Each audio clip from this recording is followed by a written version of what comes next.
Mwali, si tumeshaongea ni nini unapaswa uende ukafanye? Si tumeshaongea ni kitu gani unapaswa uende ukafanye? Haya, na hilo unaogopa unatetemeka kitu gani? Hebu sikiliza nikwambie. Tutashindwana hapa. Mwali, sikutishii. Sikutishii. Tutashindwana hapa. Naomba utoke. Au toka, fanya hivi. Wewe ondoka, nenda kule. Lakini usifunge ule mlango. Atakuja kwa wakati wake. Unanielewa? Umenitazama tu. Basi bwana msikilizaji, mimi pale nikatoka. Hapo nishajua kwamba ni kitu gani hapo mama mkwe anataka. Nimeshafahamu, lakini sasa namna ya kumkatalia ndo nikawa sina. Nilitoka zangu pale, nikaenda moja kwa moja tu, nikampita yule mgeni wake ambaye aliyekuwa pale, yule kaka. Nikaenda moja kwa moja mpaka kwenye chumba changu. Nilifunga ule mlango wa nje, nikaingia zangu ndani. Japokuwa alikuwa ameniambia kwamba mimi nisije nikaufunga, lakini niliufunga. Hatimaye mlango niliouacha wazi ni ule wa chumbani kwangu. Nikaingia pale nikaanza kutafakari, Mungu wangu. Ndo mambo gani haya? Ndo mambo gani haya mimi sasa? Yaani mimi nilala na jitu lingine huko, mtu lingine hata silijui ni nini. Ina maana Jafet wangu akirudi hapa anakuta mimi nimelala na mwanaume mwingine na aliniambia nimtunzie. Au Jafet alikuwa anajua, ndio maana alikuwa ananiambia kwamba mama yake sio ana makosa, kwa hiyo nimvumilie. Hapana, lakini hata kama Jafet alikuwa anajua, hawezi akawa anajua kwamba mama yake anafanya vitu kama hivi, alafu akaniacha na yeye hapa. Basi mimi niliendelea kutafakari. Haikuisha dakika hata 10, nilisikia mlango ule ukisukumwa. Kwa bahati sasa, kwa sababu nilikuwa nimeufunga kwa nje, ni uliposukumwa tena, nikagundua kwamba panafunguliwa. Kulinyamaza kimya, nikasikia mtu anatembea. Ni kama mtu alikuwa anarudi, anaelekea kule kwenye nyumba ambayo mama anakaa. Kidogo nikashangaa akitoka huko watu wawili. Kaka. Nikasikia mama huyo anagonga, mama mkwe. Wewe Mwali. Kitu gani uelewi? Kitu gani uelewi Mwali? Msikilizaji, niligundua kwamba mama pale ameanza kufura. Nikatoka zangu haraka pale, nikaenda nikafungua ule mlango. Hapo nilikuwa nimefunga kanga yangu tu. Hapo hivyo na mimi jinsi ambavyo nilivyokuwa nimeumbwa. Ukiangalia kama unavyoniona hapo kwenye picha, nimebarikiwa huko nyuma kweli kweli. Nikiwa nimefunga kanga yangu pale, yule baba nilimuona jinsi ambavyo alivyonitazama. Mama akaniambia, akamsukuma, yani kama anamsukuma hivi, akamwambia, haya, ingia ndani. Sasa alipoingia yule jamaa, mimi nikawa nimetangulia, nimeingia zangu kule chumbani. Yule mkaka alipoingia, akawa amesimama pale mlangoni, kaingia kwa ndani hivi. Mama yuko nje, akamwambia, Mama Jay, kama vipi bana, kama iwezekani wewe nirudishie la mimi niweze kuondoka. Wewe, hakuna kurudisha. Ingia ndani nimekwambia. Ingia. Afu wewe, hebu acha kuniletea utoto. Mbona huyu mjanja? Hebu ingia zako ndani huko bana. Kitu umeshawekewa hapo, afu unaanza kuniuliza. Mimi sirudishe, la utajua mwenyewe. Msikilizaji, mama mkwe akavuta ule mlango kwa nguvu, akaufunga na kumwacha ule kaka kule ndani. Nilisikia mama akifunga ule mlango kwa nje. Mama mkwe hatimaye akaondoka zake pale. Yule kaka aliingia moja kwa moja mpaka pale chumbani, mahali ambapo nilipokuwa. Alianza kunitomasa pale. Jamani, mpaka pale nilianza kujua kabisa kwamba mazingira yanayofuata pale ni kitu gani. Sasa mimi sikutaka ile mambo iweze kuendelea. Nilianza kumkataza pale asinifanyie vitu ambavyo alivyokuwa anafanya. Ile mitomaso alivyokuwa anafanya mimi sikupenda, sikutaka kabisa. Yaani pale nilipandwa na hasira. Nikaa sasa nakemea, naombea, shindwa kwa jina la Yesu. Shindwa kwa jina la Yesu. Niache mimi. Mimi sio mke wako. Niache mimi na mume wangu. Niache. Basi pale tukaanza kusumbuana mimi na yule kaka pale. Nilimsumbua. Nilihangaika huku na kule, lakini yeye kama mwanaume alinizidi nguvu. Na kwa sababu mimi sasa nilikuwa nimefunga kanga yangu tu, ile kanga yangu ilidondoka. Yule kaka akaona mazingira yangu jinsi ambavyo alivyokuwa. Akaanza sasa kunishika katika makalio yangu kwa lazima. Akaanza vurugu za kunibaka pale. Yule kaka alifanikiwa bwana. Akawa ameanza sasa kunifanyia vitendo vyake. Niliogopa kwamba ningekuja kuumia kama siku ile ambapo nilipokuwa nikifanya na mume wangu. Lakini siku ile ilikuwa tofauti. Maumivu niliyapata, lakini hayakuwa maumivu sana. Yule kaka alinifanya kwa nguvu, akanifanya huko akiwa ananisifia sana, akaniambia kwamba nisije nikakubali mtu mwingine eti isipokuwa yeye tu. Alifanya pale mpaka akamaliza, akaanza kunisimulia mavitu yake. Nina hasira, lakini anaanza kunisimulia, unajua bwana, mimi ndo natamani nikuoe. Mimi natamani hata uweze kumkimbia mume wako kwa sababu unayo tamu sana. Natamani umkimbie mume wako uje nikuoe mimi. Niko tayari kabisa. Kama unaweza utoroke twende tukakae wote. Msikilizaji, unajua anazungumza pale, lakini mimi nilisikia kama yani, kwa sababu kwanza amenifanya nikiwa sijataka, nina hasira, alafu linaniongelesha ujinga eti nimwache Japhet niweze kuondoka na yeye. Kwanza mimi pale nishamjua kwamba ni mwanaume wa namna gani ambaye anategemea pesa yake katika kufanya mapenzi na wanawake. Nilishamjua kwamba ni mtu mchafu sana. Yaani kwambia alivyokuwa anaongea nilikuwa naona kama ni mtu ambaye sio ananuka mdomo, sijui anatoa harufu chafu. Nilikuwa nachukia pale vibaya mno. Mimi pale nilikuwa nimejikunyata tu kwenye pembe ya kitanda kule. Nikawa nimetulia zangu huko, nimeinamisha kichwa changu chini. Huku kiwa linanibembeleza eti linaniambia nitoroke pale nyumbani ili niweze kwenda kukaa naye. Eti ananipenda zaidi. Sijui eti ya kwangu tamu, sijui nini, hajawahi kukutana na tamu kama yangu. Yaani pale nilipo ni kwa sababu tu mimi basi ni mtoto. Nilikuwa bado na utoto mwingi. Unajua nilikuwa bado na miaka 16. Nilitamani kulisukuma huko, lakini sasa ndio hivyo siliweza, fulimesha nifanya. Mara ananiletea mikono na nishika na iondoa, halisikii. Yaani hivi unajua mwanamke wewe unaweza ukajua jinsi gani ambavyo mwanaume ukiwa huna hisia naye jinsi akikushika unavyoona kama anakukera. Sasa mimi ilikuwa ni mara 7 yake. Unajua mara 7 yake? Nikwambie, yani kwa kwanza mimi hata yale perfume alikuwa amepaka, mpaka leo nimeshindwa hata kuyasogelea.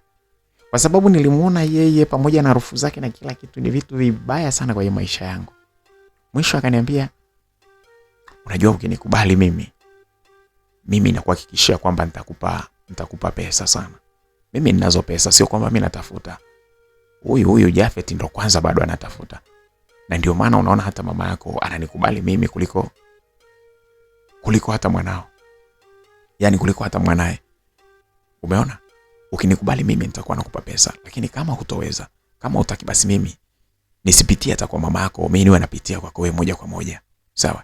Nisipitie kwa mama mkuu wako, niwe napitia kwako moja kwa moja na pesa yote uchukue wewe. Hamna cha kwamba nimpe pesa yeye afu ndo rije kwako. Kama ukikubali mimi niko tayari kufanya hivyo. Nitakuwa nakuja hapa kwa siri, asijue kwamba niko huko.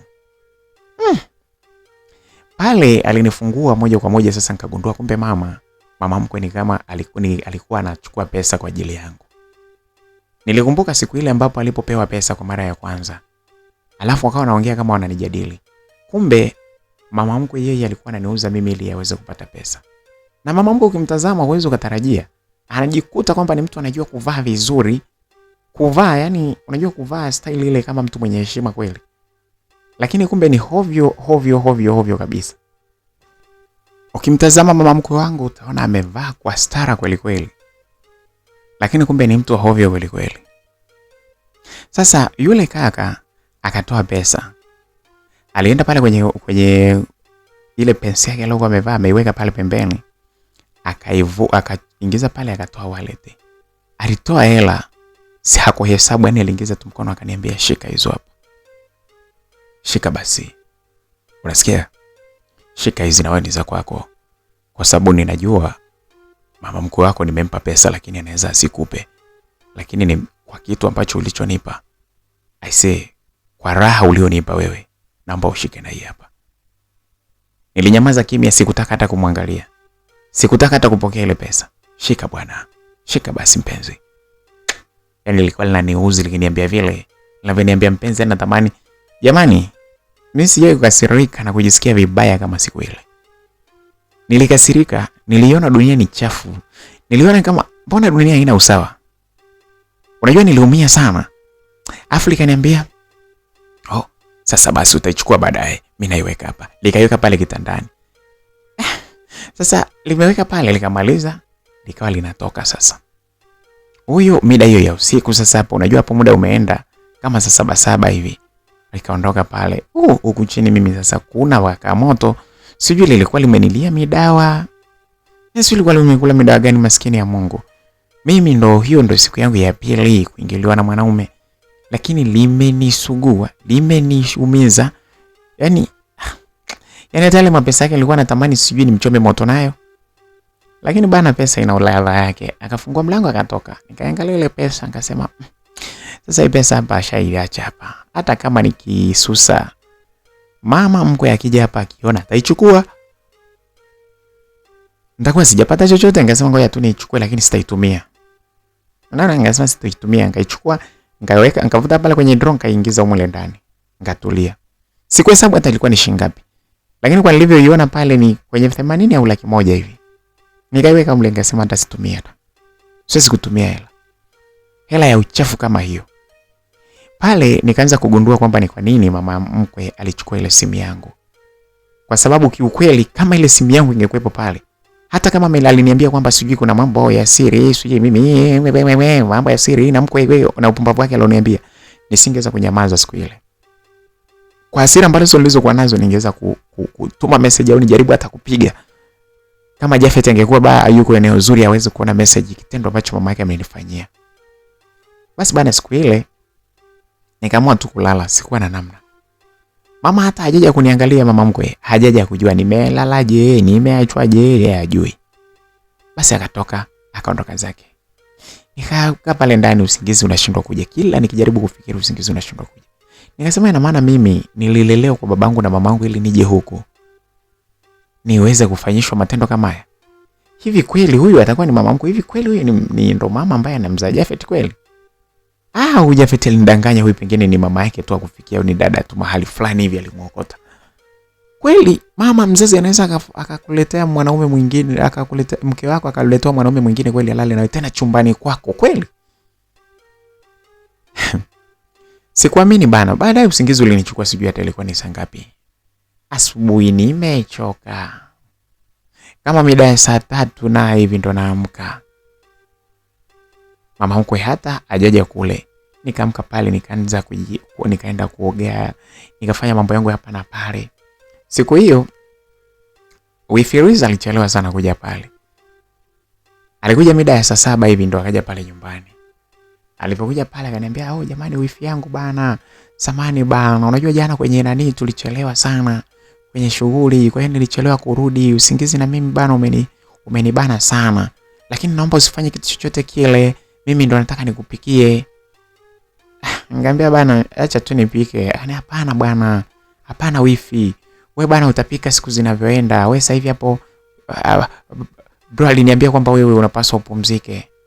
Akamwambia haya bana sawa. Basi akawa ameenda zake upande wa jikoni kule, akawa anaanza kupika. Anaandaa chakula cha wapi? Chakula cha mchana hapo. Akaniambia wifi, akamwambia njoo bana. Njoo basi tupige story. Hamna kitu utakachofanya, wewe njoo tu. Napenda kukuona ukiwa hapa tupige story. Mwenzenu mimi pale sitamani kutoka.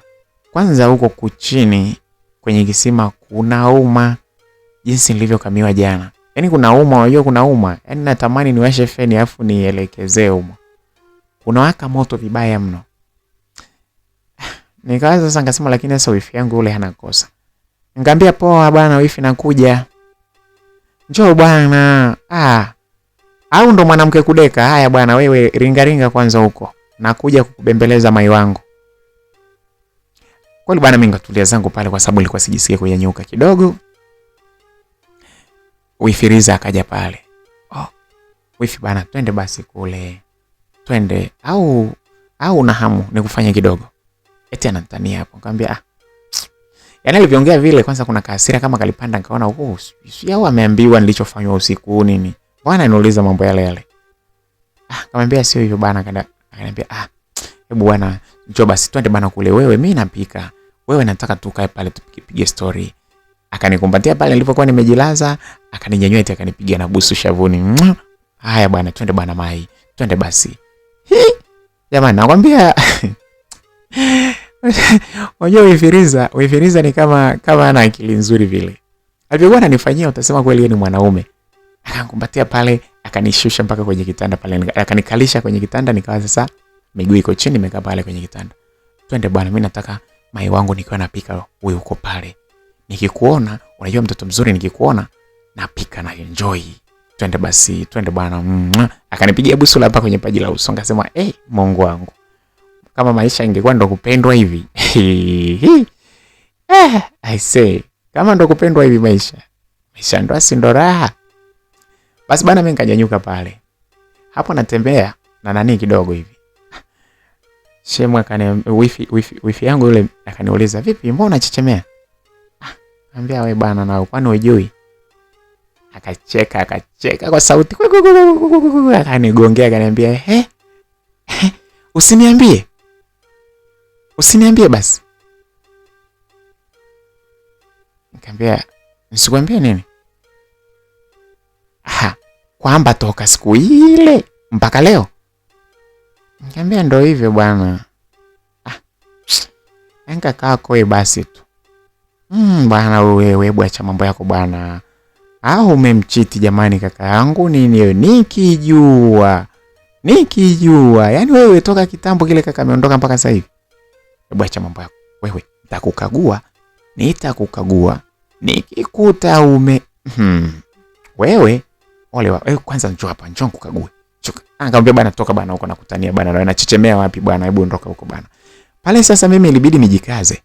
Kwa sababu sikutaka wifi Riza aanze kuniletea za kuleta pale. Anaweza kaleta utani pale ukashangaa kuna badilika. Nikazuga pale ngambia, wewe bana, na wewe hebu twende huko bana. Nikatembea kwa nguvu pale huku nikiwa narusha takola. Jamani, basi bana, nimeelewa jamani. Mai wewe jamani, umepewa jamani. Nikafurahi pale alipoleta utani vile, ngajua tayari ameshaachana na ile issue. Nikaenda mpaka kule jikoni mahali alipokuwa anaandaa chakula, akaandaa pale huku tukawa tunapiga story.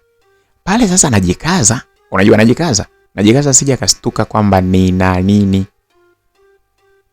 Kwa sababu nilikuwa nimezidiwa, yani nilikuwa kuna waka moto msikilizaji.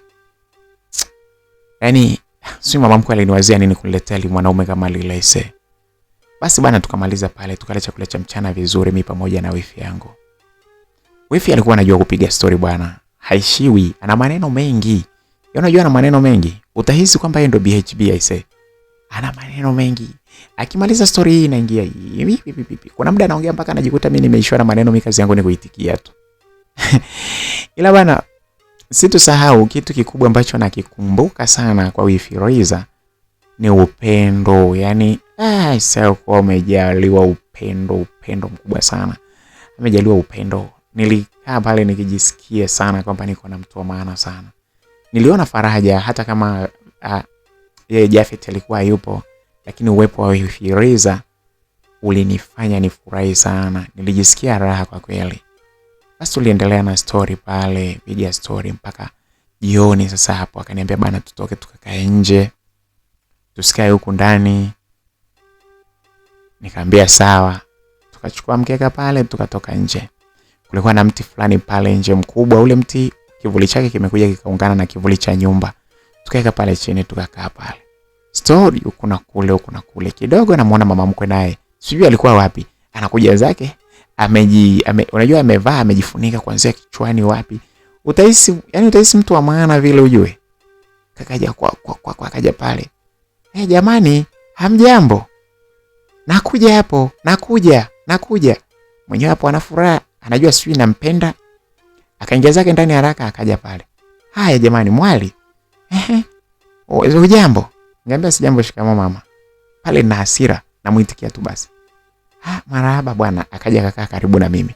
Kwa hiyo akawa ameniweka katikati, yeye yuko upande wa kulia, alafu wifi Riza yuko upande wa kushoto. Akanikumbatia na yeye. Mungu wangu. Kumbe bwana, mtu akikuudhi aisee, ile mikono yake inakuwa ni mizito kweli. Yaani niliona mkono wa mama mkwe ni mzito alivyoniwekea hapa mabega, yani anatamani kumsukuma dondoke huko, lakini sasa unafanyaje, unamsukumaje? Akainama kuninongoneza.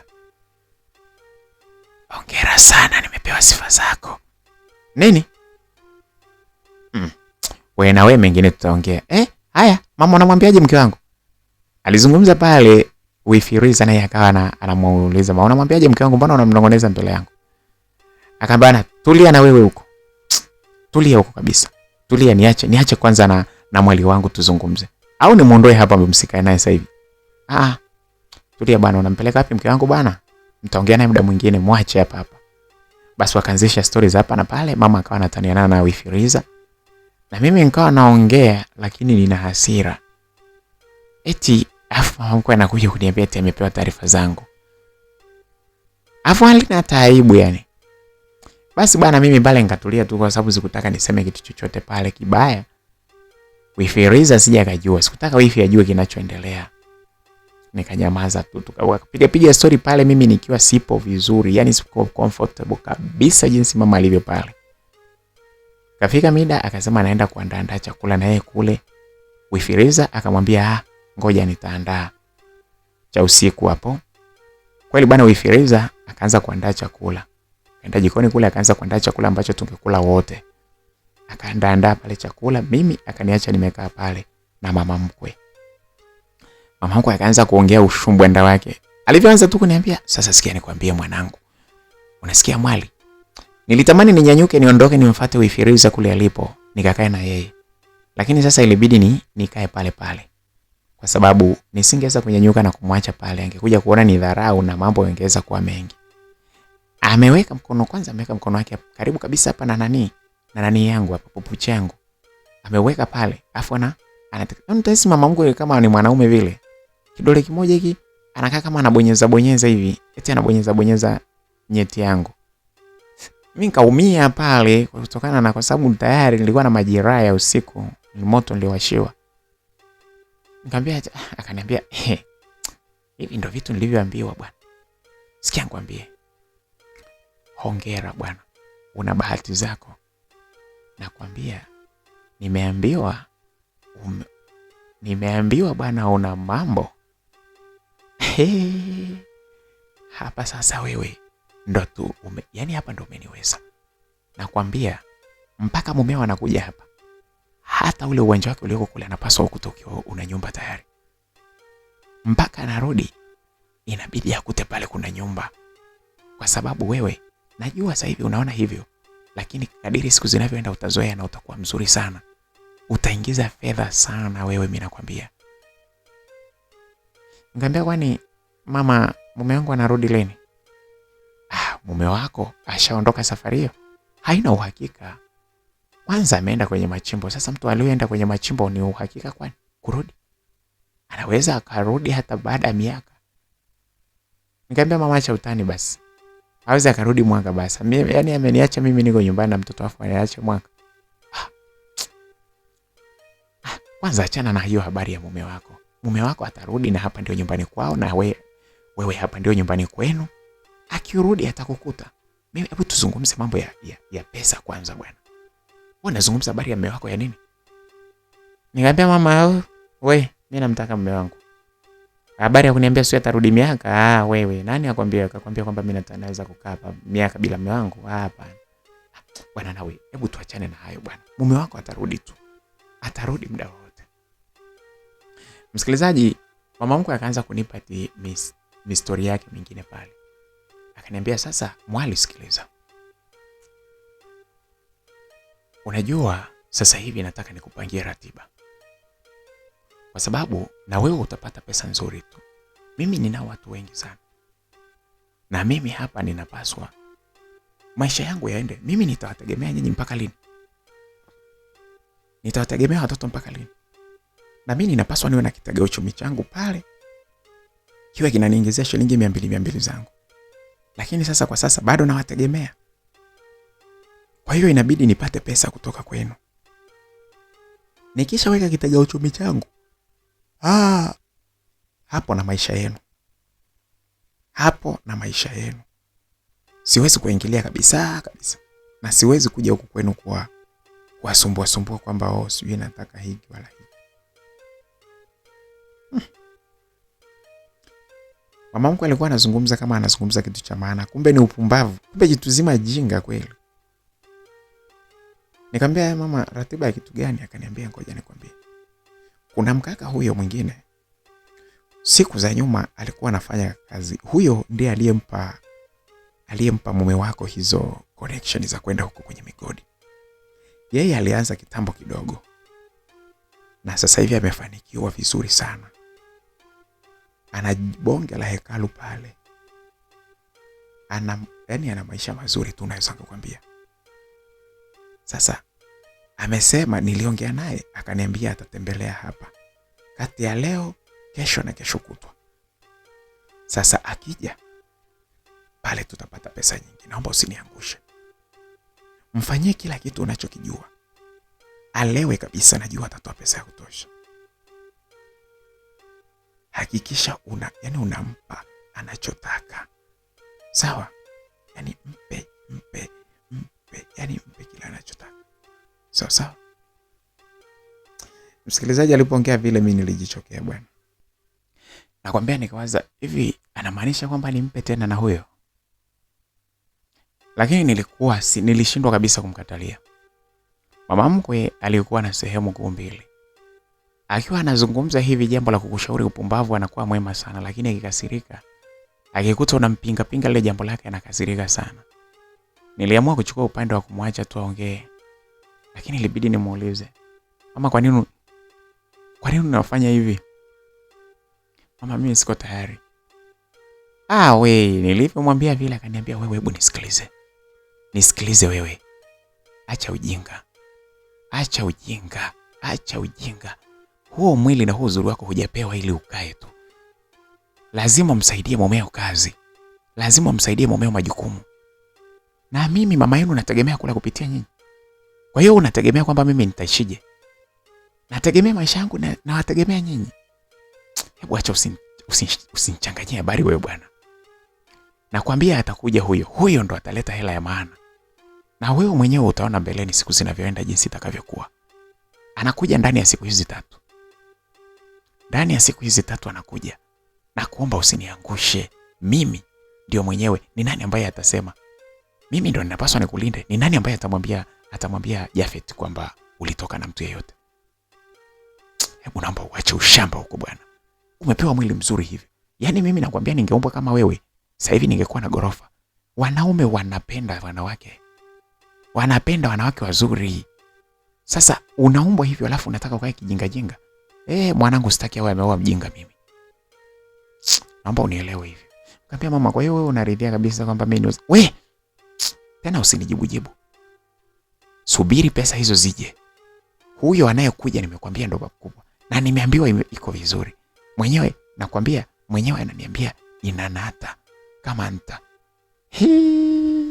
Nakwambia mwali nakwambia. Nakwambia pesa ndo hizi hapa. Na yule atarudi. Akirudi tena sasa hivi tunamgonga hela ya ukweli. Changamka, uelewe maisha haya. Yaani maisha haya ni hicho ulichopewa ndio chako. Hicho ndio chako, unapaswa ukitumie kimfaacho mtu chake. Msikilizaji, nilikasirika nikataka kumwambia mama, kasa kwa nini usiuze hilo la kwako, unaniuza mimi kama kimfaacho mtu chake. Lakini nikajua tu jibu lake litakuwa ni yale. Atasema kwamba hata mimi ni wa kwake. Nikaachana na yeye, sikumjibu. Basi tuliendelea kukaa naye akiwa anaongea ushubwanda wake pale. Lakini alikuwa anaendelea kunishika. Mamangu nilianza kumhisi vibaya. Kwa sababu alikuwa anajua kunishika, ananishika, anapeleka mikono yake mpaka kwenye maziwa. Yaani utahisi kwamba yeye ndo mwanaume aise. Alikuwa anapenda sana anaongea pale huku ananishika, anafanya hivi. Basi bana, muda ukaenda na wifi akawa amemaliza kuivisha sasa chakula. Akapeleka vyakula vyote ndani kule ili tukale. Siku hiyo tulipaswa tukatwende tukalie kule kwa mama. Kwa mama kule, kwa mama mkwe. Basi bana, tukaondoka pale na usiku hapo ushaingia, tukaenda kule. Tukawa tunakula chakula. Nimeanza tu hivi mimi nikajisikia vibaya pale, sijisikii kula kabisa yani. Yaani naona kinyaa yani nikikaa na mama yule pale. Nikamwambia wifi, mimi bana sijisikii kula sasa hivi, nitakula baadaye bwana. Basi usiwaze mke. Mke usiwaze bana, mimi nakutengea. Nakutengea hata usiwaze mke wangu. Ngoja nikuandalie chakula chako nikutengee na kupelekea kule, utakula baadaye. Nikamwambia sawa. Akala kidogo akasema hata mimi bana sitaweza, nitakula na wewe baadaye. Kwa hiyo sasa pale tukawa tunakaa tunampigisha story mama wangu pale ili aweze kula. Ale tu akala akamaliza pale, chakula kile wifi akaondoka nacho, akakipeleka kule chumbani kwangu afa akarudi. Akasema sisi tutakulia kule. Tukaendelea pale tunakaa pale. Sasa mama anapenda akae na sisi sasa sana, afu mimi sipendi. Lakini anapenda sana akae na mimi pale tupige story, sio nini, tukapiga story pale tukamaliza, mimi nikaondoka. Kaambia tukamwagana pale, tukaondoka zetu pale kwenda kulala kule kwangu kule. Nikaenda kule niko na wifi yangu yule. Nikasema siwe nimwambie wifi atanisaidiaje. Nikasema lakini hapana, ngoja nisikilize kwanza. Sisi nikamwambia alafu kukuta ndo wale hawa watu wanajuana.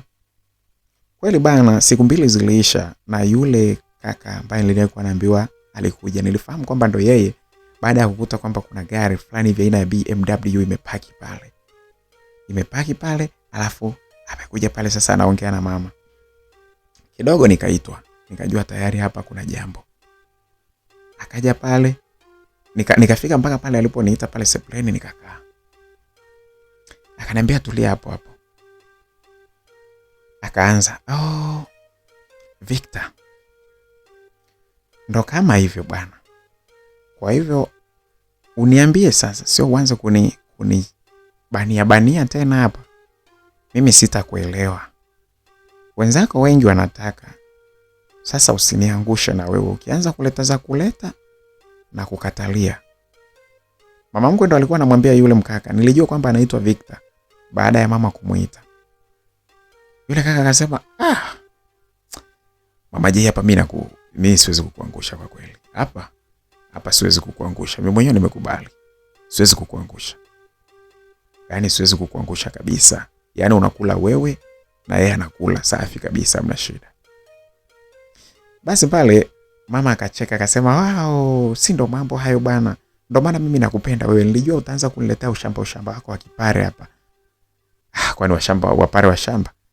Nilijua utaanza kuniletea wanaume wa kipare ni washamba sana kwenye mambo ya kutoa pesa kwa ajili ya mwanamke. Kwenye kutoa pesa ni washamba sana wapare. Wanapenda kunogewa tu. Lakini kutoa pesa wanaona uvivu sana. Msikilizaji, muda huo hapo nazungumza, alikuwepo muda ule wifi yangu alikuwa hayupo. Wifi yale alikuwa hayupo muda ule kabisa. Yeye alikuwa hajaja siku hiyo. Basi mama pale akaanza kuongea na mimi.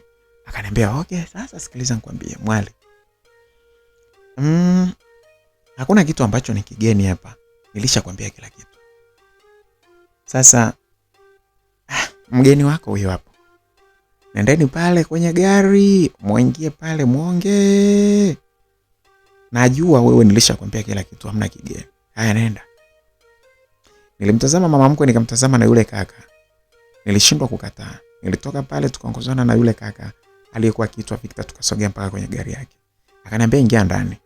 Niliingia mpaka ndani. Sasa mimi mavazi yangu nilikuwa nimevaa style zangu za mtu aliyeko nyumbani. So unajua ukiwa nyumbani uwezi ukavaa sana manguo mengi. Nilikuwa nimevaa tu kisketi changu kifupi hivi afu nikafunga na kanga. Sasa na mzigo wangu kama unavyoona hapo, nimepewa mzigo wa kweli. Nikaingia nikakaa pale.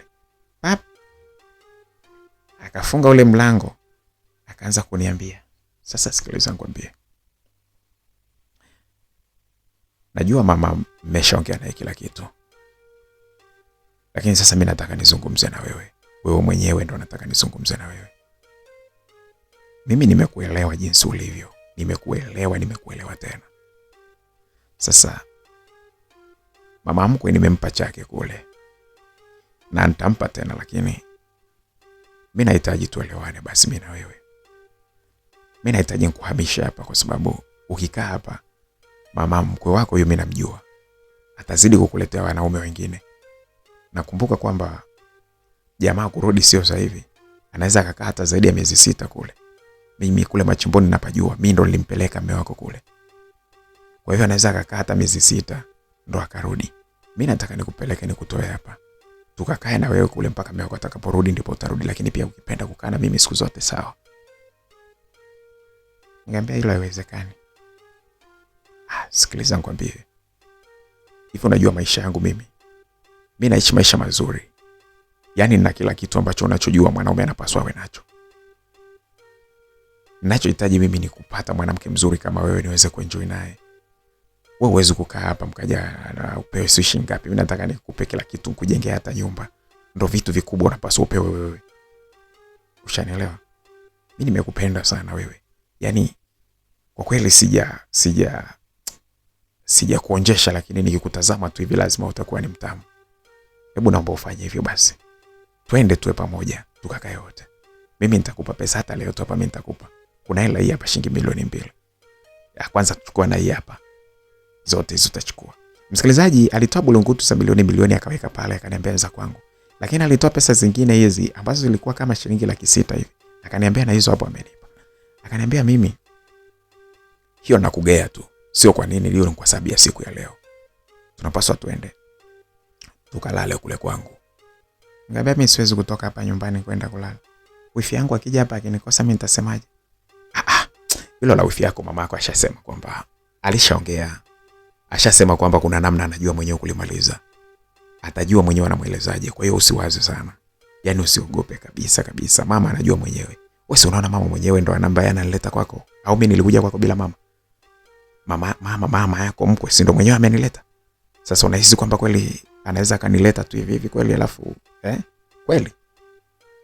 Usiwaze, tunaondoka. Mimi bana sitaki. Mimi nina mume wangu. Sihitaji kwenda kwa mtu mwingine yeyote yule. Na sijui hizo mambo mnaongea na mama saa ngapi. Hebu sikiliza basi. Hayo mambo utaongea na mama, lakini mimi nimeshampa mama hela. Hebu tuende bwana. Wewe sasa hivi hapo kama unataka kwenda kujiandaa, uende ukajiandae. Ujiandae alafu tuondoke. Kwanza nataka nikufundishe kuendesha gari, kwa sababu wewe kwa ubora wako ulionao unapaswa umiliki gari. Alafu unaona bado mtoto mdogo afu pisi kichizi yani ningekuwa mimi ningekuwa nisingeondoka nikakuacha. Ningekaa na wewe muda wote. Yangekuwa na kukula tu wewe kila saa yani. Nenda basi ukajiandae uje. Msikilizaji, pale mimi niliogopa sana.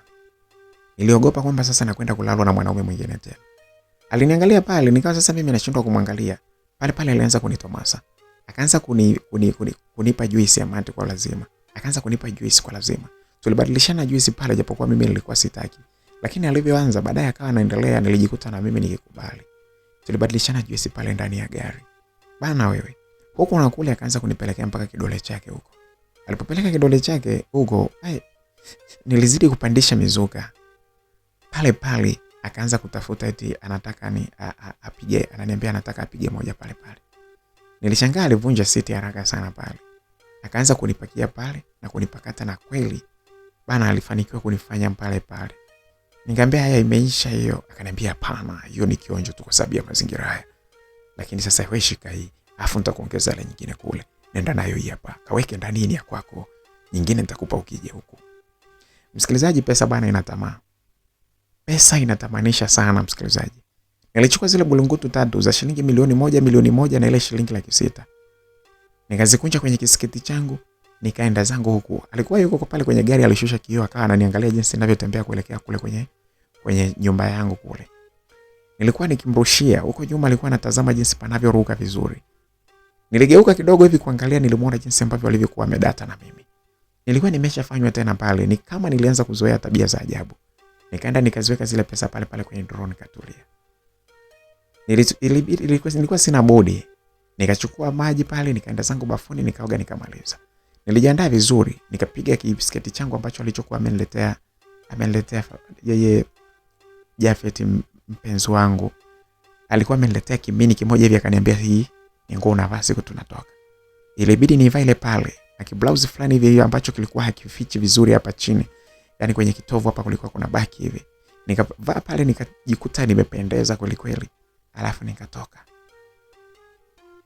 Nilipotoka pale nilishangaa akiwa yeye yule kaka yuko pale kwenye gari amesimama na mama.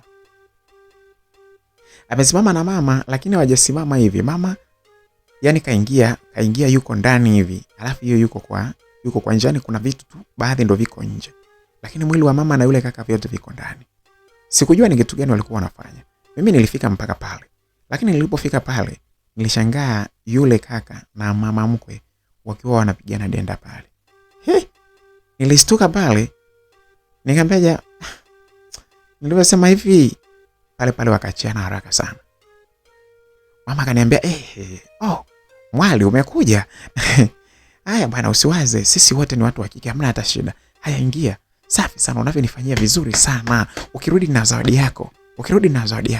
Hebu ingia huko bwana.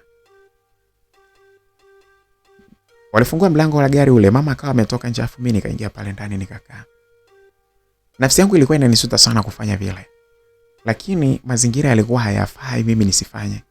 Lakini pia ukizingatia pesa ambazo nilizokuwa napewa zilinifanya mimi nianze kupata hisia kali sana. Nilianza kuona kwamba kumbe ile ni biashara ambayo inayolipa na ndo mama anaifanya. Basi bana, ile gari, yule kaka akawasha ile gari, huyo sikujua tunaenda wapi. Tulienda naye mpaka sehemu ambapo kulikuwa na hoteli moja hivi. Alipaki gari pale, alafu akaniambia tuende hivi. Tulitoka pale nje ile hoteli kidogo, ngambo ya pili kulikuwa na duka moja liko pale, supermarket moja hivi. Tukafika pale, akanunulia cheni kali hivi. Akaenda upande wa pili pale pia akanunua mavazi fulani, akanunua na begi, akanunua vimkoba. Nakwambia alinunuliwa vitu vingi pale. Mkoba fulani likubwa kubwa ndio lilikuwa limeweka vile viki. Mkoba kidogo lilikuwa limeweka swifi nguo vitu gani. Alinunulia vitu vingi sana pale. Alafu akaniambia shika twende. Alishika pale, alafu tukarudi, akaniambia tunaenda kupumzika pale hotelini. Lakini siku nyingine nitakupeleka ukachukue vitu vingi zaidi. Nilijiona mwanamke mimi bwana. Tukatoka pale, tukaingia pale, tukaenda pale kwenye chumba ambacho alichokuwa amekodisha. Ile chumba ambacho cha ile hoteli sasa. Tukaingia pale ndani. Yule kaka akaanza kunifundisha mambo mengi, akaniambia najua mambo mengi hujui, lakini mimi nitakufundisha. Alianza kunielekeza, akawa ananielekeza style ya kupiga. Mara ananiambia, mfumo wa kuchuma swi mboga, hii sio mfumo gani? Anieleza mengine ilikuwa inaniumiza sana. Style alizokuwa ananielekeza mimi pale zilikuwa zinaniumiza sana kwa sababu mimi nilikuwa sijazoea. Lakini kila alipokuwa ananielekeza pale, nikianza nilikuwa naanza kwa shida, baadaye nilikuwa naona raha. Akinielekeza style nyingine naona shida, baadaye naanza kuona raha. Pindi ambapo alikuwa ananikuta mimi nikiwa nalia, alikuwa anatoa pesa. Anatoa pesa, ananiambia pesa yako hiyo hapo. Anatoa kibulungutu cha hela, anarusha pale, ananiambia hiyo nayo ni ya kwako. Jitahidi tu utazoea. Tuliendelea na yeye yule kaka. Yule kaka alikuwa anajua bwana. Kama ni mwalimu, alikuwa ni mwalimu mzuri sana wa kufundisha hayo mambo. Alinifundisha vitu vingi sana. Nilijikuta kama pale sasa nimeanza kugraduate. Aliniambia kwamba mimi sasa ninachohitaji ni kwamba usiwe na mtu mwingine, niwe mimi tu. Nitakupa pesa wewe pamoja na mama. Lakini naomba usije ukawa na tamaa na mtu mwingine. Mimi pesa ninayo na hata usiwaze. Na kuongezea na pesa nyingine hii hapa. Msikilizaji, alikusanya sema bulungutu za fedha, sikujua hata ni shilingi ngapi kwa muda ule. Akaweka pale kwenye kimkoba changu ile hapo. Akaniambia zote hizo utaondoka nazo. Tulilala mpaka asubuhi, na ilipofika ile kesho sasa asubuhi mida ya saa 5 ndipo tulitoka pale, tukaenda mpaka kwenye gari yake, akaniambia anarudisha nyumbani. Tulienda mpaka nyumbani pale. Mama alikuwa yuko pale nyumbani. Mama akawa ananiambia, jamani hongereni bana za huko. Njoni bana. Jamani karibuni. Akaongea maneno yake haeleweki, mara sui karibuni, sui za huko, sui pole, sui nini, yani maneno yake haeleweki. Nilimtazama mama kwa hasira, lakini kuna namna nilikuwa namuona kama ana akili hivi kutokana na pesa zile ambazo nilizokuwa nazipata. Niliona kama mama ana akili fulani hivi. Yaani namkasirikia kitendo anachonifanyia, lakini kuna namna naona kama ana mambo ya ana akili hivi. Kibinti kidogo hapo, mimi bado nakwambia nilikuwa miaka 16 bado hata miaka mingapi sijafikisha ise. Lakini nilikuwa tayari nishaanza kukutanishwa na watu wazima wa baba wakubwa. Basi pale bana, yule kaka yeye akashuka kaingia ndani kule kwa mama, mimi nikashuka pale na mkoba wangu nikaenda chumbani kwangu. Zile pesa nikaenda nikaziweka pale. Lakini nikafikiri nikasema, Mungu wangu, haya mambo gani haya? Kwa nini mimi nafanya mambo ya ajabu hivi? Mamangu alinikanya akaniambia kwamba mimi sehemu yangu ya siri ni kwa ajili ya mume wangu pekee. Kwa nini nafanyishwa mambo kama haya? Nilikaa nikiwa niko idle sana mchana ule. Kidogo mida kama ya saa 8 hivi ndipo ambapo sasa wifi alikuja pale nyumbani. Akaniambia, bana wifi, pole huko bana. Nimeambiwa kwamba ulienda kumsalimia rafiki wa mama yako. Vipi lakini huko? Akamwambia safi tu. Bana jana wewe mimi hapa jana nakwambia nimelala mwenyewe hapa bwana. Si nimekuja hapa nikaona hapa dispatch hivyo nikaona ibidi nilale tu. Nikamwambia basi bwana. Pale anaongea vile. Akasema hebu alafu hivi hamna nani hapa? Akavuta ile draw bana. Wewe ile draw ilikuwa sijaifunga. Kuvuta akakutana na pesa nyingi pale. Akaniambia wifi jamani. Jamani wifi. Kakangu bana kumbe alikuwa cha mzigo bana. Nikamwambia mzigo gani? Akaniambia samani bwana, ni huyu kupurungunywa bwana. Si nilikuwa natafuta nani ile ya kunani nywele. Nilikuwa natafuta sindano ile ya kubana nywele ya zangu huko. Nimejikuta bana nimevuta sehemu, nimekuta benki yako bana. Samahani lakini. Wapi? Okay, kwenye draw hapo. Nikamwambia bana aliniachia hela. Nilijibu kinyonge sana. Akaniambia jamani wifi, au hujapenda nilivyoziona na wewe? Unahisi nitakuomba? Hasa hata nikikuomba utakataa?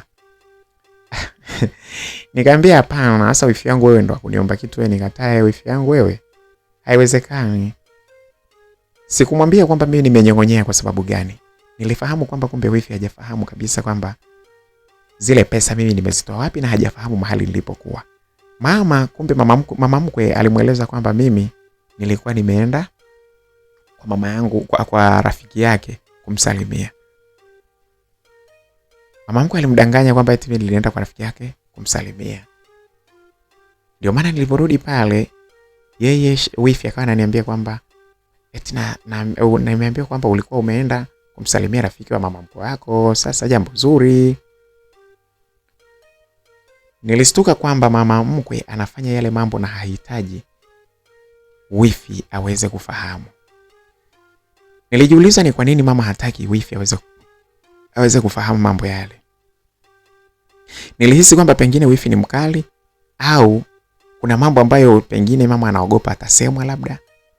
Nikasema hapa lakini tunavyoendea huko mbele nitakuja kumwambia wifi uchafu ambao mama anafanya. Nitakuja kumwambia. Basi tukaendelea kupiga zetu story pale, ikafika mpaka jioni. Wifi akaniambia bana, samahani wifi yangu, leo sina ratiba, naomba leo nisilale hapa. Kuna rafiki yetu mmoja huyo anamelazwa hospitalini kule, kwa hiyo inabidi niende kule tukalala naye kule hospitalini, si unajua tusaidie. Sawa. Kwa hiyo naomba mimi niondoke. Nikamwambia basi poa. Nikatoa shilingi 100,000 kwenye pesa zangu, nikamwambia bana, haya wifi bana, shika hiyo, wewe ni rafiki yangu, wewe ni wifi yangu, wewe ni mtu wangu karibu sana, shika hii hapa. Akaniambia jamani, hela yote hii hela ya matumizi ikikata mapema itakuwaje? Nikamwambia bana, ikikata mapema bana potelea mbali, lakini shika hiyo hapo, na sasa hivi unavyoenda kwa mgonjwa upate hata kumnunulia matunda na wewe mwenyewe uweze kukaa kwa amani. Akaniambia nashukuru sana wifi yangu, wewe bana, jamani yaani wewe hata kama kaka akikuacha na kuoa mwenyewe. Tukacheka pale, nikamwambia basi sawa. Mimi nacheka pale, namuona wifi yangu yule ni mtu wa maana sana. Nasema light kama huyu wifi angejua hata uchafu unaoendelea hapa huenda angenitetea. Basi wifi yangu siku ile ya kulala pale akaondoka akaenda. Pale ndani nikawa nimepumzika zangu mimi mwenyewe. Mama akajua kwamba wifi hayupo kwa sababu alimwambia. Mama ule usiku akaja akaniambia bana, mwali, mimi bana nimeshindwa kulala mwenyewe kule. Yaani kila nikitaka kulala naogopa, sijui naogopa nini, sijui naota mandoto mabaya. Mimi sitaki, leo nalala na wewe huko. Nikamwambia haya sawa. Mama mkwe alipanda kitandani bwana. Akaja tukalala pale. Mama mkwe anajua kutomasa. Wewe, wanaume wote ambao walionipitia, mume wangu, sijui nani na wengine alioniletea, hakuna mtu ambaye alikuwa anajua kufanya kama mimi. Kama vile ambavyo mama alikuwa anafanya. Mama mkwe alikuwa anajua. Mama mkwe ananyonya mpaka kikwapa changu. Anafanya hivi na vile. Unajua mpaka nilishindwa kumkataza. Jinsi ambavyo alivyokuwa ananifanyia nilishindwa kumkataza. Wewe, yaani nilijisikia kabisa jamani nilijikuta tu mimi mwenyewe nikiwa nafika kwenye kilele cha mlima Kitonga bila sababu. Nilijikuta mlima Kitonga na upanda. Na yaani kila saa na upanda kutokana na jinsi ambavyo alivyokuwa anafanya. Kuna namna alikuwa anafanya hivi, mara kidole chake nakipeleka kule, anatufanyia hivi, mara alambe kitovu, mara alambe maziwa, mara jamani, unajua mimi sijawahi kuona mwanamke ambaye anafanya vile. Nilishindwa kabisa kumwambia mama acha. Nikamuuliza mama, kwa nini hivi? Wewe kwa nini unaweza hivi? Unanifanyia hivi? Akasema lakini kwani si una enjoy? Mimi nakufundisha ili ujue jinsi gani ambavyo unapaswa kumfanyia mwanaume. Ujue jinsi ya kumfanyia mwanaume ili tuweze kufikia malengo yetu haraka. Sawa. Basi mama mkwe akawa anaingia kwa gia hiyo, ananiambia ananifundisha lakini ananifanya mpaka mimi sasa mimi ndo nafika kileleni. Mambo yalikuwa ni mengi sana pale ndani, nakwambia hata kulala nilikuwa nashindwa kwa jinsi ambavyo mama mkwe alivyokuwa anafanya. Tulikaa bana, usingizi ulinipata baadaye baada ya kuvunja mayai kibao pale. Yaani nimevunja mayai sijui hata ni mangapi. Pale ndipo sasa na usingizi ukanichukua huyo. Nikaamka asubuhi niko na mama amenikumbatia. Amenikumbatia mama mkwe hivi ametulia. Akaniambia nisikilize nikwambie mwanangu. Bana sisi ni wanawake lazima tufanye utaratibu tujiweze. Tufungue biashara yetu. Nitakuwa mimi nasimama na wewe. Nihakikishe kwamba kuna biashara mambo yanaenda vizuri. Wewe na mmeo baadaye mtakuja kujijua nyinyi, lakini mimi niwe na biashara yangu, lakini sasa hivi tufungue biashara ya pamoja. Wewe ndo mwanamke mzuri, unapaswa uzuri wako utumie vizuri. Si unaona siku chache tu hizi hapa tayari umeona jinsi ambavyo mambo yamebadilika. Nilimwambia mama ni kweli, naona mambo yamebadilika. Akaniambia sasa hiyo ndo kazi. Unapaswa unaifanya lakini usifanye kishamba. Upaswi kwenda na kujipanga kule kuuza shilingi 2,200. Unapaswa unapata wanaume wanaoeleweka, wanakupa pesa ya kueleweka. Na mimi sasa hao watu nawafahamu. Kwa sababu ninafahamu hivyo vitu vizuri sana. Ninafahamu ndio maana hata nilivyo nimekuelekeza namna ya kufanya ili mwanaume umteke zaidi. Huwezi amini tu. Hapa hivi hapa hata huyu Victor ulienda naye ananisumbua, ananiambia kwamba anahitaji tu kila saa na wewe. Ndio namwambia atoe pesa. Hakuna cha kuwa na wewe tu hivi hivi. Na mimi nawabania kweli kweli mpaka watoe pesa ya kutosha ndio unatoka hapa. Sawa? Nikamwambia mama sawa. Msikilizaji, siku ziliendelea kwenda. Tabia ya mama ilikuwa ndo ile ile. Nilijikuta sasa na mimi nimeanza kupata namba za watu, wanaume mbalimbali ambao waliokuwa sasa wanapenda sana eti kutoka na mimi. Wanaume wengi sasa wakawa sasa wanapitia kwa mama, wengine wanapita moja kwa moja kwangu. Pale ndipo nilipoanza sasa mimi kuwa rasmi. Mpaka miezi 4 inaisha, mume wangu alikuwa hajarudi pale. Mume wangu alikuwa hajarudi, lakini mama mkwe alikuwa amepata pesa nyingi sana kupitia mimi. Lakini hata mimi pesa zangu zingine ilibidi niende kupeleka benki kwa sababu pale ndani nilikuwa naweka hela nyingi sana. Miezi ile pale nilikuwa nakula ninachotaka, nafanya nini, na mume wangu alikuwa hajanitumia pesa hata shilingi 100. Mama mkwe akaenda akafungua duka la vipodozi kubwa. Kubwa, unajua kubwa? Yaani pale ilikuwa ni pembeni ya wilayani. Lakini mpaka watu wa wilayani wakawa wanatuma, wanaagiza vitu, vipodozi vingine wanavikosa huko mjini, wanaagiza kutoka kwa mama pale. Niliona maisha yanaenda vizuri sana. Sasa baada ya miezi 6 mume wangu alirudi. Kweli kama ambavyo Victor alikuwa amenieleza, kwa sababu yeye ndo alimpeleka kule kwa mara ya kwanza. Mume wangu aliporudi pale siku hiyo tuko naye ndani, alishangaa sana. Akaniambia, mke wangu, mbona umebadilika sana? Nikamwambia nimebadilikaje? Akaniambia hapana. Yaani umebadilika, mke wangu, umebadilika pakubwa sana. Nikamwambia nimebadilikaje? Hapana. Wewe sio mke wangu niliyekuacha. Msikilizaji ananiambia siku hiyo ndo amerudi. Ninamuwao hivi amegoma hata kuniwao, amenishika tu mkono. Tumeingia mpaka ndani ndo kitu cha kwanza kuongea. Ananiambia umebadilika sana. Sidhani kama kuna usalama hapa. Alinikuta mwenyewe hapo nimepiga kibini changu, nimependeza, ninanukia, nimeweka kope. Yaani nakwambia mama mkwe alikuwa amenibadilisha kweli. Amenibadilisha, nimebadilika, na mimi hapo nimejua. Jamani ni muda mfupi wa miezi tu, lakini nilikuwa nimebadilika kweli mpaka mume wangu mwenyewe alishangaa. Akaniambia kwani tatizo ni nini? Tatizo ni nini? Mbona umebadilika sana? Nikamwambia hapana tu, sema mama mkwe ndo mtu ambaye ananielekezaga mambo mengi. Ananielekeza jinsi ya kuvaa, kupendeza, jinsi ya yaani ndo kama hivyo tu. Hasa leo aliniambia kwamba nijiandae vizuri kwa sababu muda wowote, yaani aliniambia kwamba niwe najiandaa tu vizuri kwa sababu baada ya hii miezi kupita ndo muda wote unaweza kurudi. Kwa hivyo nijitahidi niwe napendeza muda wote. Ndio maana nashukuru kama umeniona nimebadilika, naamini nimezidi kuwa mzuri, na ni wakati sasa wa kupata mtoto. Mtoto wewe na mimi? Ndiyo mume wangu. Au wewe upendi mtoto? Hebu kwa serious kidogo basi. Hebu niambie. Kuna nini kilikuwa kinaendelea hapa nyumbani? Mimi sitaki kuamini kama wewe ndo huyu hapa niliyekuacha hapa. Hebu nielekeze. Simu yako iko wapi? Hebu naomba hiyo simu yako. Msikilizaji, kwanza nilianza kuogopa. Aliposema simu, afu akairukia pale ilikuwa iko kwenye kitanda akaichukua. Pale akaniambia nitoe password. Niliogopa sana kwa sababu unajua pale amekuja, alafu nilikuwa sijawaseti watu kwamba yeye amekuja akafungua simu yangu pale, nimetoa password, akaanza kuangalia. Akaanza kupitia sehemu mbalimbali. Alikutana na picha zingine ambazo nilikuwa nimepiga nikiwa uchi kabisa. Kwa sababu kuna wanaume walikuwa wananiambia mara nitumie picha, nilikuwa napiga na atumia nikiwa sijavaa nguo. Mume wangu alishangaa sana kunikuta vile, ukifananisha na jinsi ambavyo walivyokuwa ameniacha. Pale sasa nilikuwa nimeshamaliza birthday yangu, niko mwaka wangu wa 17. Lakini kwa jinsi nilivyokuwa mwili wangu ulivyo, ukinitazama unaweza kusema labda ni mtu wa miaka 25 hivi. Body langu jinsi lilivyokuwa. Mume wangu nilimuona akianza kulia. Anaanza kulia tu pale, nikamwambia jamani, shida ni nini? Lakini mume wangu, unalia nini? Akaniambia, mke wangu, sikutegemea kabisa kama ungefikia level hii. Sikutegemea kabisa kama ungeweza kubadilika kiasi hiki. Nilikupenda jinsi ambavyo ulivyokuwa mtoto mstaarabu. Wewe ndio umebadilika kiasi hiki, unapiga mpaka picha za uchi. Msikilizaji, alivyoongea vile nilitetemeka, lakini nikasema hapa lazima nimdanganye. Mama alishanifundisha namna ya kumdanganya mwanaume. Nikamwambia, no, sikiliza nikwambie kitu.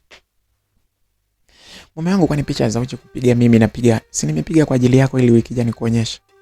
Nilikwambia kwamba mimi nahitaji picha za uchi zako za uchi nizione. Picha zako mimi si nikikuhitaji na kuona wewe hapo wewe mwenyewe. Nilikwambia nahitaji picha za uchi. Mama. Hebu acha basi, mimi nimepiga ili wewe uweze kuona. Uangalie, ufurahi, lakini kama hujapenda, basi hamna sababu ya mimi na wewe kugombana bwana.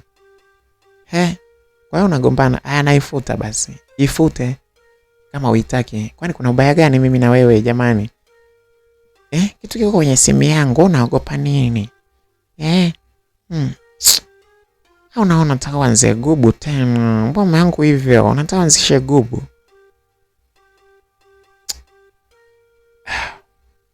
Rolis, mama yangu amekufanya nini? Mimi ninamfahamu mama yangu, tabia zake. Usitake kuniambia kwamba umeiga tabia za mama yangu. Tabia gani? Nisikilize, huyu ni mama yangu ambaye amenizaa, mimi nafahamu tabia zake. Sitaki uniambie kwamba umeiga tabia zake. Sitaki kabisa. Na ninavyokuona ni lazima umeiga tabia zake. Namfahamu mama yangu siku nyingi sana. Na na uhakika tu huwezi kwa kawaida, lakini tutajua siku zinavyoenda. Anyway, sawa. Tuachane na hayo. Hebu nileta chakula basi nile. Msikilizaji, pale nilienda kuandaa chakula. Moyo wangu ulikuwa unapita lakini nikajua tu kwamba hata akiniacha hamna shida. Nina wanaume wengi sana. Nina wanaume wengi sana ambao wananipenda na wananihitaji. Lakini pia hata hivyo nina pesa kwenye akaunti yangu. Akinifukuza potele mbali. Wanaume nitakuwa nao na pesa nitakuwa naingiza. Nilikuwa nimebadilika completely, msikilizaji. Pale nilikuwa nimebadilika moja kwa moja, huwezi kuniambia kitu mimi. Sasa tukala chakula kweli. Baada ya kuandaa pale, tukakaa ile siku ya kwanza. Usiku ule akagoma kabisa kunipa. Hakutaka kabisa kufanya mapenzi na mimi. Hakutaka kabisa, nilimlalamikia sana. Tukakaa na yeye pale wiki nzima hataki kufanya mapenzi na mimi. Siku hiyo mimi nikaamua kuvunja ukimya, nikamwambia, mume wangu, siwezi kuishi hivi bana. Nilikuwa najibana kipindi haupo. Kipindi hiki upo. Hebu niambie shida ni nini? Mimi nahitaji penzi lako. Nakaje hivi hapa hivi kama vile haupo toka umekuja. Msikilizaji, sasa pale tukaanza kuzozana pale ndani. Alikasirika, akaanza kunipiga makofi. Akaanza kunipiga makofi akiniambia nisimzoe. Mama kule akasikia, akaja. Akaniambia, mwali shida ni nini? Nyinyi wewe. Fungueni. Basi bwana, Jafet akaenda kule kufungua mlango. Akafungua mlango. Na mimi pale nikawa nalialia pale. Mama akatutuliza pale, akasema, shida ni nini? Shida ni nini? Kaeni hapa chini. Kaeni hapa. Tukakalisha chini wote pale na mama afa akaanza kutuongelesha. Akaniambia, shida ni nini? Nikamweleza mama kwamba mama, mimi mwenzangu tokaje. Hataki kabisa. Hataki, mimi nina shida ni tufanye na yeye tendo la ndoa, lakini hataki, ananikataa. Mimi sijui kwamba ananionaje sasa hivi.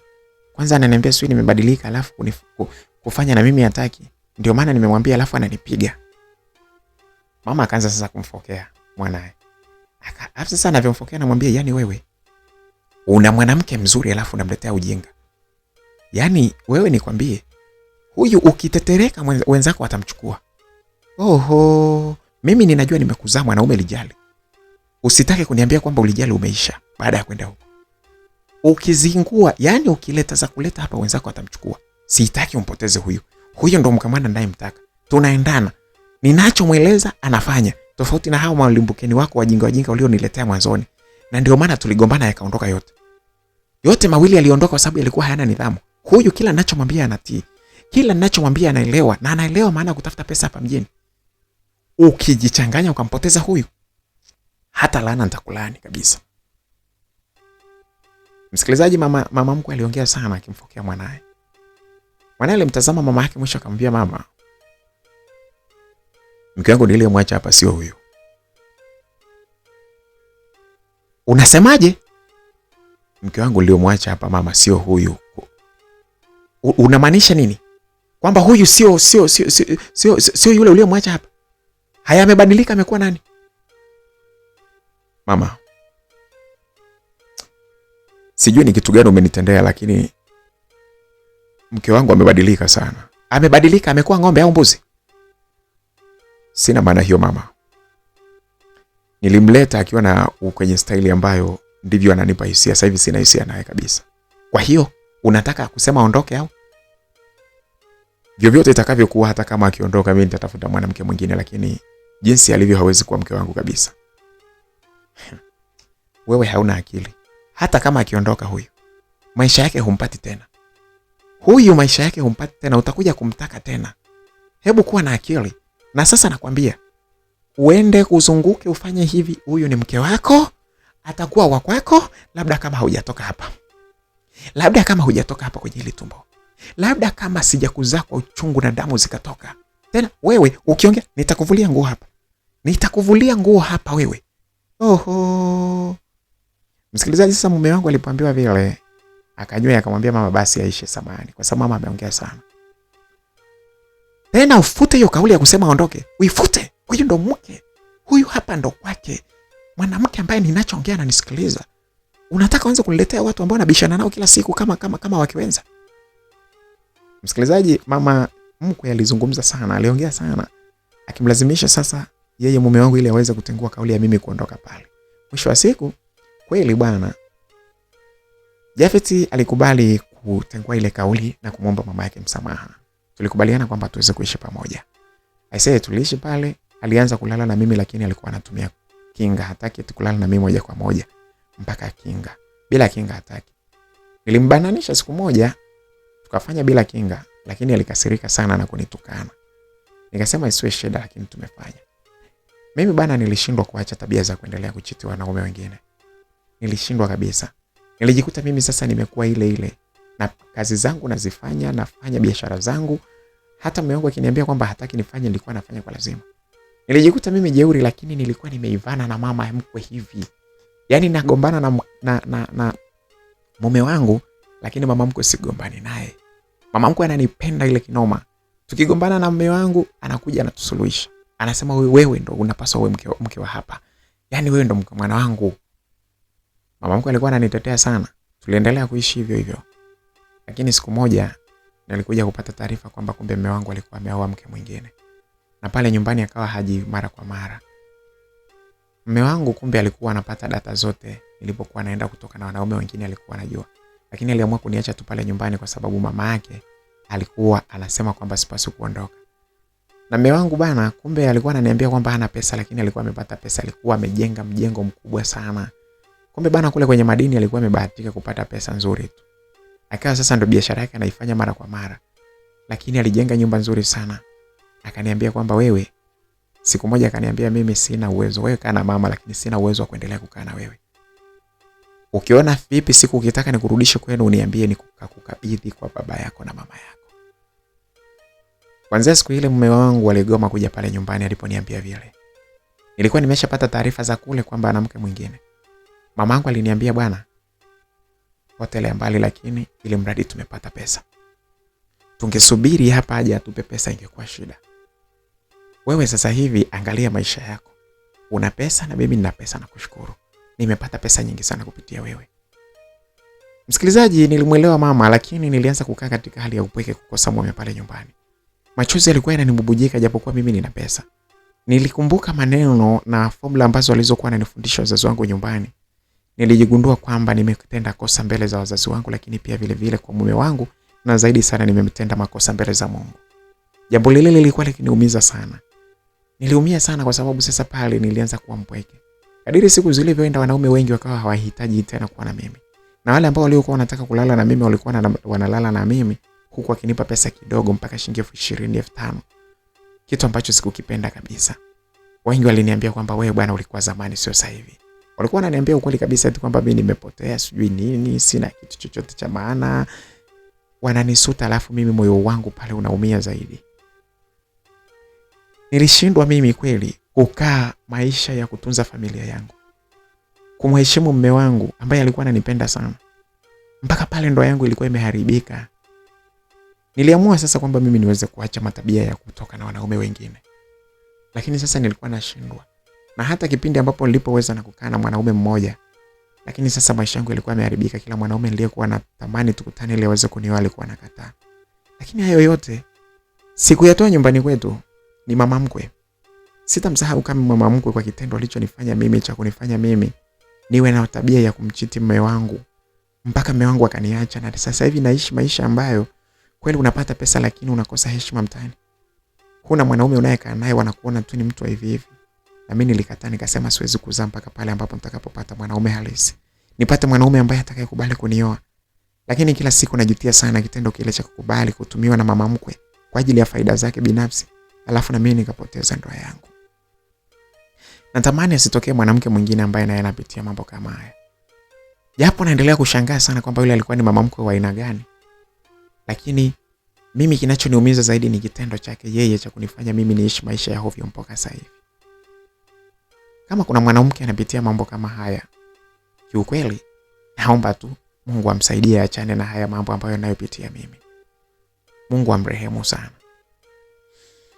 Ndio hivyo, mimi sasa hivi nasubiri tu mwanaume ambaye atakuwa ni mwanaume wa ukweli, anioe niweze kupata mtoto wangu, na umri wangu sasa hivi unakimbia sana. Mume wangu na mke wake wana watoto wazuri na maisha yao ni mazuri tu. Mimi nakaa nikitangatanga tu nikilala na mwanaume yeyote kutokana na jinsi nitakavyokuwa na hamu. Basi bana, ndio maisha yangu ambayo nayaishi hivi. Labda uniombee tu niweze kupata mwanaume jamani ambaye atanioa nitulie ndani kwangu. Bye bye. Msikilizaji, na kufikia hapo ndio mwisho wa simulizi hii ambayo ilikuwa ni simulizi fupi tu, na tukutane katika simulizi zingine zitakazofuata. Bye bye, na hii ni Makala Simulizi. Bwana, kama wewe bado hujabonyeza neno subscribe, usiache kubonyeza neno subscribe chini ya video hii ili uweze kuwa mwanafamilia. Kumbuka kwamba tunaenda sasa kukuletea simulizi nyingi na kali kweli kweli. Aise, tukutane hadi wakati mwingine. Mungu awabariki sana. Bye bye.